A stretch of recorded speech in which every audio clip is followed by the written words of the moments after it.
Watch this video to learn the tips and the Japanese meanings of all karate punches.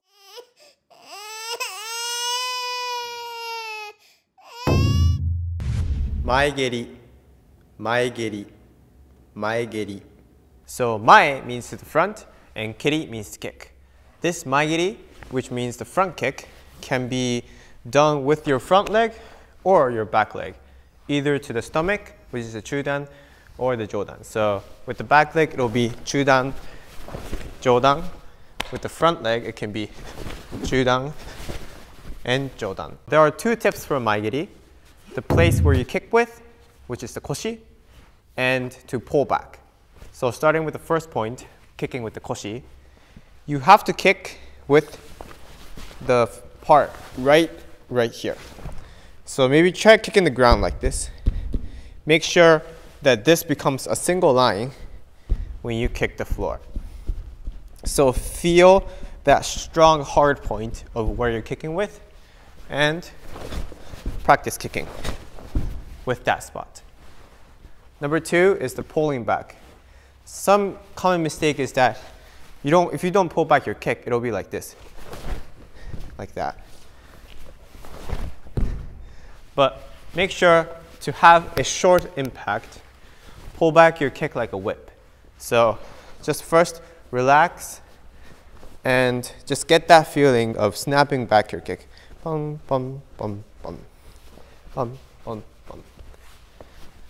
And stay relaxed until the very end and just have the power only during the impact. So from here, it's relax, relax, bang, and then you pull back. Bang, pull back.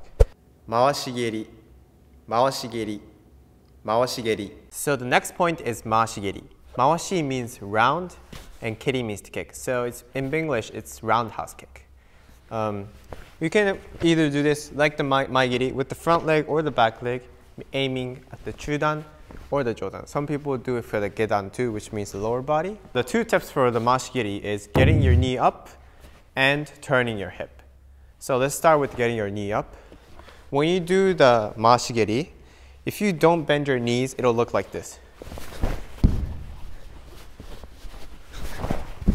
See how it's very slow? Because you have to carry this whole long stick like this. But rather, think of your leg like a rubber and contract the rubber and then release it. So when you kick, make sure you get your knee up and bend this part, bend this joint and this joint, two joints. So from here, bend the two joint and kick. If I do it from this side, it's not this. It's bend these two and kick. That's a lot faster. Number two, as for the hip rotation, make sure when you kick, I think you start out with facing one side, right? When you finish kicking, your belly button, your hips, and your shoulder face the other way. And also your pivoting leg. If you don't face this the other way, it'll look like this. There's no way your leg is going to reach past the opponent. If you want your leg to go past the opponent, your body has to face this way. So make sure when you practice, first your pivoting leg faces the other way, which allows your knee to face backwards, allowing your hip to turn the other way. So always practice like this. Kekomi, kekomi, kekomi, kekomi. Ke means to kick and komi means to push forward. So this is like a thrust kick or the pushing kick, like this. So the moment of contact with the opponent is longer than the maegeri or the mawashigeri because those two are points, but this one, you're pushing the opponent. You can either aim for the stomach or their head. And this can be done with the front leg or the back leg, aiming at various points. So 2 points for the kekomi. Number one is being relaxed before the kick. Number two is putting your hips in when you kick. So let's start with the relaxing first. Since this kick is a big, strong motion, you have to relax before actually applying the kick. it's easier compared to other kicks to tense up like this before this kick and kick. But this looks really slow and it's going to be easier for the opponent to notice it. So make sure before the kekomi, especially when you do the kekomi, to stay relaxed throughout all the body parts. So feel relaxed, relax, relax, relax. At the end, kick. So maybe imagine yourself as a squid or an octopus. So there's no power onto your body and kick. So that's the first point. Second point is putting your hips in. What I mean by that is when you kick, you have to feel your hips going in like this. Like this. So from here, if I don't use my hips, it's like that. But if I put this hip in, my body becomes a straight line. Like this. Oops. If it's hard for you to put the hips in like this, then you can sit on the ground or lay on the ground like this on your side and feel your hip going inside like this. So do this exercise and apply it while standing up. Keage, keage, keage. So the next kick is keage. Ke means to kick and age means to elevate, bring something up. In this case, it means to sweep up. So it's this kick that you see in a lot of the katas. The purpose of this kick is to kick the opponent's chin like this from the above. So it's mainly applied to the jodan, which means the head. This can be done with the front leg or the back leg. But you basically see in the front leg. So 2 points here. Number one is kicking right beside your body, right in the sideline of your body. And number two is when getting your leg up, pointing your fingers forward. So let's cover it from the first point. When you kick the keage, if you look at it from sideways, the keage is directed completely to the side, like this. So the common mistake is that people tend to kick the keage like a mawashi, so it becomes like this. You saw how my leg went like this. To avoid it, when you get your knee up, make sure first get your legs together and make sure you get your leg up, get it straight up. If this becomes right here or like here, your leg will go around like this. So make sure first get your leg up straight and your knee a little to the forward. So it doesn't have to be completely to the side, like here. And have your leg swipe up straight, like this. So first get your hand on a wall or something and practice getting your leg straight up. It's like swiping up. Point two, to get this correctly, make sure when you get your knee up, your toes face forward. If this faces here, then the side of your leg is already facing backwards. So it's going to go like this. You want this edge to go straight up, like this. So make sure you point your fingers forward when you get your knee up, and kick. Uchimawashi geri, uchimawashi geri, uchimawashi geri. The next kick is uchimawashi. Uchi means from the inside, mawashi means around, and kick, geri means to kick. So a regular mawashi geri comes from the outside, like this.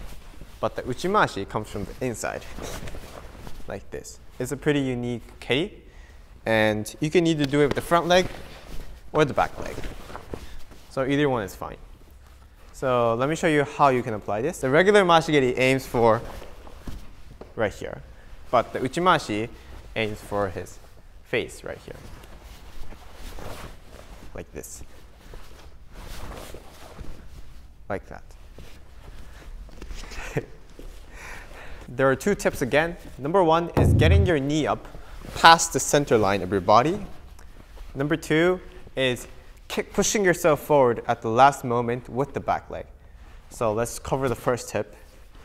When you do uchimawashi geri, regular kicks like the maigiri, you get your knee up straight, like this.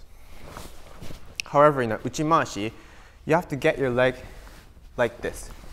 So make sure when you get your knee up, it passes the center line of your body, like this.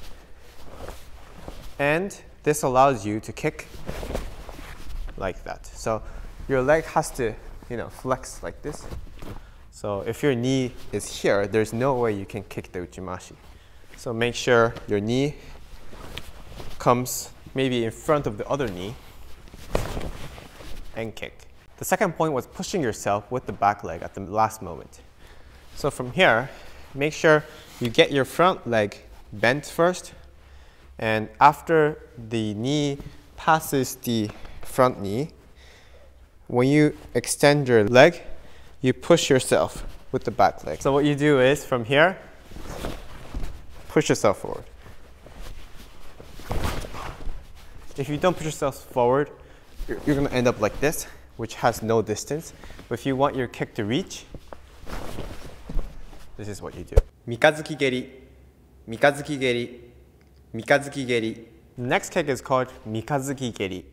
Mikazuki means a crescent moon, and geri means to kick. So this is the kick that you see in a lot of the katas, where you go from here, this kick. I think you're mistaking this kick as a kick that does this, the kick that slaps your hand. But the purpose of this is to kick the opponent with where you're kicking maigiri with. So a regular maigiri kicks straight, but the mikazuki geri kicks like this. So it's like it takes this kind of direction. Since it takes this curved route, it looks like a crescent moon, so we call it mikazuki geri, crescent moon kick. So 2 tips again. Number 1 is how you get your knee up. Number 2 is rotating your hip at the very end. So starting with the first tip, a regular maigiri, you get your knee up straight. But the mikazuki geri, you get your knee up slightly to the outside. This allows your leg to go around. So if the opponent's guard is right in front of the leg, you can kick from the outside. So instead of doing this, get your knee up like this. How do you get your leg to the opponent? That comes in tip number 2. Tip number 2 is rotating your hip at the very end. So from here, you get your knee up to the outside, but you rotate your hip at the end, like this. Outside, and then twist and kick. So in katas, try not to slap down. Try to kick your leg like this. So try to fit your leg like this. And that's a lot more practical way of mastering the mikazuki geri. Uramashi geri, uramashi geri, uramashi geri, uramashi geri. Ura means the reverse, or from the other side, and geri means to kick. And mawashi means around. So a regular roundhouse kick comes like this, but the uramashi takes the other route, like this. 2 points here. You see this in kumite, so I'm going to say it from the kumite perspective. Number 1 is leaning your body back. Number 2 is getting your knee up.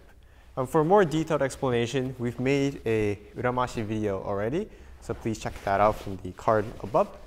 But to say briefly, number 1, getting your body back. In a kumite situation, since uramashi aims for the head, you want to get your body back. So make sure you bend this part back. So from here, bend this back and kick. So that's the first point. Number 2 is getting your knee up. If you don't bend your knees and you tilt back, this is what it looks like. It's very slow. But if you want to add speed, you elevate from the knee up. And then you kick. Nidan geri, nidan geri, nidan geri. The next kick is nidan geri. Nidan means a double step if I do a direct translation. So it basically means a double kick. And this is what it looks like. It's seen in a lot of the katas. From here, from a front stance usually, you kick twice, like this. The first kick is aimed to the chudan. ba. And then the next kick is for the jodan. Like that. So 2 points again. Number 1 is keeping your upper body straight. Number 2 is pulling back each time. So starting with the first point, if your upper body goes all over the place, your jump is not going to be stable. If you want your jump to be stable, which is going to be the foundation of having a strong double kick, make sure you just practice the knee motion first with the straight upper body. So from here, like this.